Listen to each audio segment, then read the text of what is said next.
flavor-wise, and you're not going to like this, so hold on to your chair. Charcoal versus gas, it's no difference. Charcoal does not, I know you don't like that. No, it's true. It's factual though. It's true. Charcoal doesn't actually deliver anything flavor-wise. It's the hickory. The wood. If you put wood in it, right. Yeah. Now, flavor-wise, if you're using wood, like say if you're camping or whatever, yes, tremendous smoke, and that gives you great flavor. Where your flavor comes with the grill, whether it be a gas grill or charcoal, is the drippings.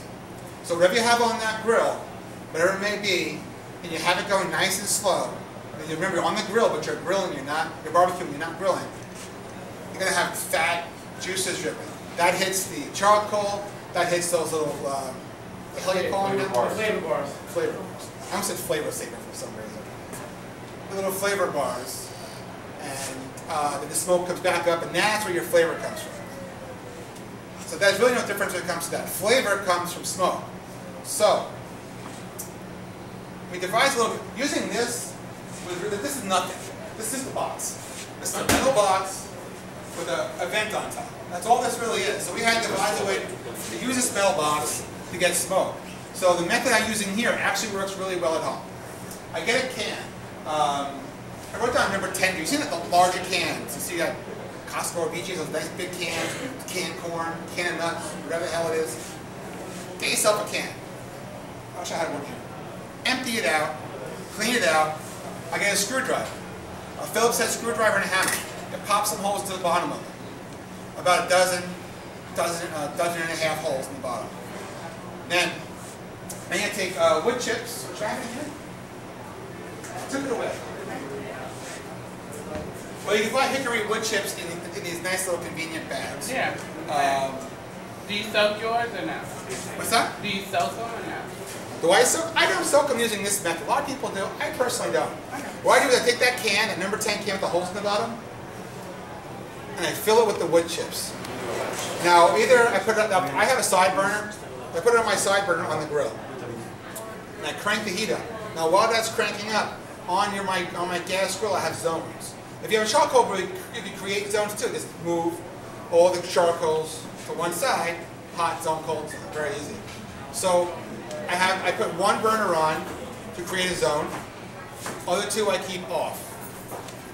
Close it up. I keep it on low to medium heat to get the temperature up to 300 degrees inside that grill. And then what I do is with that can, what I do with that can then is to, let me open that up for a moment. Just a metal box, should I say that?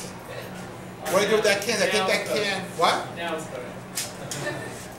What I do with that can, I put the can on the part of the grill that's off. At this point, there you go. I wasn't kidding you. This is how I smoke here. I kid you not. See, look, I even have burnt out wood in there. Pop holes in the can. See, it's exactly how I do it here. We put it on top of the gas burner.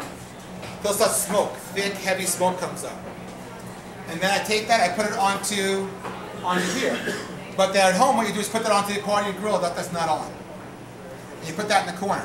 Then I take my ribs, my brisket, whatever, I put it onto the other part of the grill, but the gas isn't on. Because I don't want direct heat on top of the meat when barbecuing. Close it back up. You adjust your heat to 300 degrees. You're smoking, you're slow cooking, you have a homemade half-assed barbecue. And it works.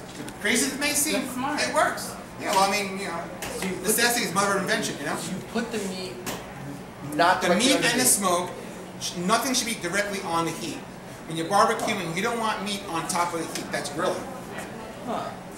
Because that's why you wait till your the flame goes down and you only use your coals and the smoke. The same thing. Like, see what he just said? He just made a great point. This is why when you use charcoal, you're not putting the meat on while the flame is up. You're waiting for the flames to go down. Yeah. Okay, you're not putting the meat directly on top. You put it on the side. With your again, if you're barbecuing, then you close it up. You regulate your heat on the one burner, because usually they're 3 burners, right? And then you get 300 degrees, you leave it there. It smokes, it slow cooks. And then again, 3.5 hours later, you got to smoke, you got to slow cook, you're good to go.